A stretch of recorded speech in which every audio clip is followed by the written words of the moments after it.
आम्ही routine inspection केलेले old नवतारामो road. So थंय आमकां नजरेक येयले की इल्लिगल स्ट्रक्चर्स चालू आहा.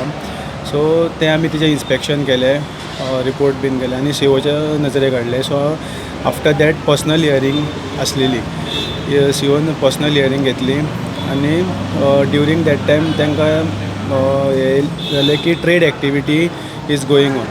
सो तेंच्यांनी एमायक डेप्यूट करून ट्रेड एक्टिविटी तांकां सांगली बंद कर म्हणून, but still trade activity was going on. So आमकां आयज नोटीस काडली की ट्रेड एक्टिविटी सील करची म्हणून. सो आमी तें सील करपाक गेल्ले. कितल्यांक गेल्ले तुमी सील करपाक? आमी एट अरावंड 4 बीन तशें गेल्लेले सील करपाक. तेन्ना तुमी केन्ना गेल्ले तेन्ना काम चालू आसलें तशें कितें? Activity trade activity was going on. Subscribe Prudent social media channel and press bell icon for latest notifications.